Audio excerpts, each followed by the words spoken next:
Hey YouTubers, this is Jacques from Jacques Photography. I'm just going to give you my first impressions of a lens I just bought, and it's this one right here, the 56mm f1.2 by Fuji.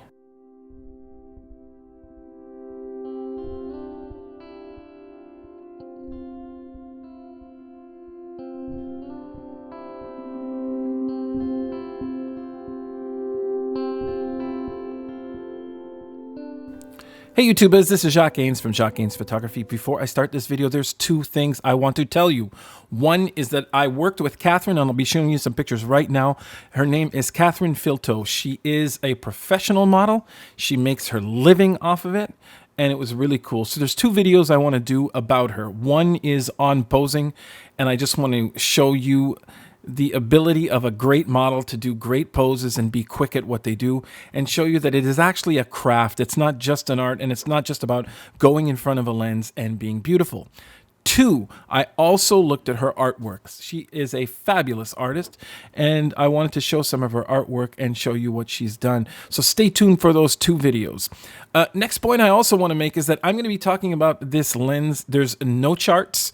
There's not me standing in front of a wall taking pictures. It's really not a technical review. It's just my first impressions on the Fujifilm f1.2 and where I think it can be used. Now, in my case, I used the f1.2 after filming Catherine at her place to look at some of her art in her workshop and stuff like that. I asked her to go out and take some shots. She obliged, which is really cool. You know, it's really cool that she did that. There was a park nearby, and we went to that park to take some shots. Needless to say, I am really liking this lens. I mean, what I really do like about it is, first of all, remember, it is a 1.2 aperture. So it has a lot of light. It lets a lot of light in. And any sort of camera lens on a DSLR or even mirrorless that have that 1.2 opening are going to be large lenses. If you talk about the Canons, you're talking about gigantic lenses, and anything with a wide opening on the Sigma side, large lenses. And even when you go into Sony mirrorless, you're going to get gigantic lenses, and this lens is very small for what it offers. How can I say this? I think it's the best would be to say that it's relatively small form factor. Other things I wanted to mention and talk about were the fact that for portraits, it is really fantastic. I found myself with a lot of lenses in my bag for this shoot. You're going to see the type of pictures I have. I didn't take the 56 off the camera. I used it the whole time. I thought I was going to use my zoom, the 55-200. I thought I was going to use the 35mm. I did use them, but barely. And why? This was the first time I shot with this, and I was just freaking out on the images and the type of stuff I was getting. Here, let's look at a couple of shots of Catherine. This is in bridge, everybody, and I'm in the raw. Now you can see the bokeh in the back, how really nice it is. It is exceptional compression, and you get sharpness, the likes of which you would not friggin' believe. It's just a really sharp lens.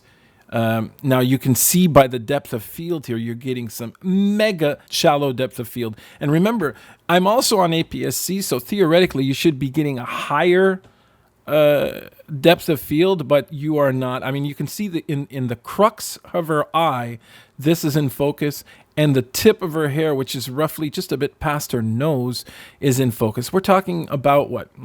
Around, I'd say that. We're talking, for all you Europeans, roughly 3mm. 3, maybe 4mm for an American. It's 1 inch, not even an inch though, guys, not even an inch. So that's one thing. You're gonna get the shallow depth of field if you want to use this camera. I don't know, and I still dispute the fact of when you're going to use f1.2. And there's f1.4, f2, f2.8, f4. Those are the types of openings I think you'll use. I really wanted to test it, and I really wanted to make sure you didn't see the background. Let's look at a couple of other shots. Here's another one that really demonstrates the shallow depth of field that we have here. Let it load. Let it load. There you go. As you can see right here, the hair in focus, in back, almost completely blurry.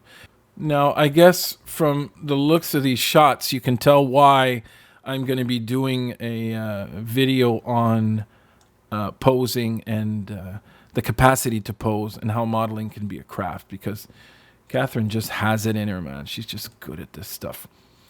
Here again, check the shallow depth of field. Right here, the crux of her eye is in focus. The other side of the eye is a bit in focus, but it starts going blurry right after. But sharpness is there, and it's all over the place. This is pretty sharp lens, man, for something that's so open right now. I'm getting some really great sharpness here. So, and here's some other shots I just wanted to show. Here you can see a lot of the bokeh happening in the back. We're in front of a bunch of trees with a couple of openings right over here. There's a park in the background with a pond. You cannot see that. So an excellent lens to blur stuff out in the background. What else do we have here? This is way overexposed. Don't overexpose, everybody. I mean, you can't go catch it up. If you're underexposed, you can, but when you're overexposed, you can't do a damn thing with that shit. There you go. Let this load. There we go. You know, I could crop this picture, but when you pull it out, you can see really, really nice shot. Gives a sort of nice feel to it.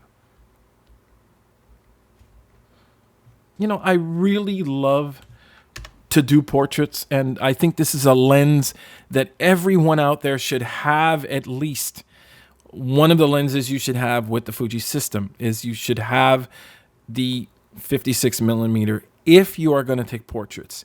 It is probably the first lens you should go out and get, that or the 35mm f2.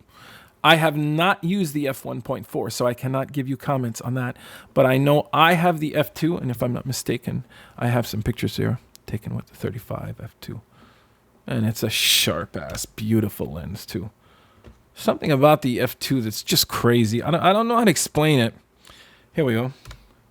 See that? I mean, it's just, it's a great lens. They're both great lenses to have. But I think if your priority is really to get portraits and gets good stuff, you might want to go for the 56 first.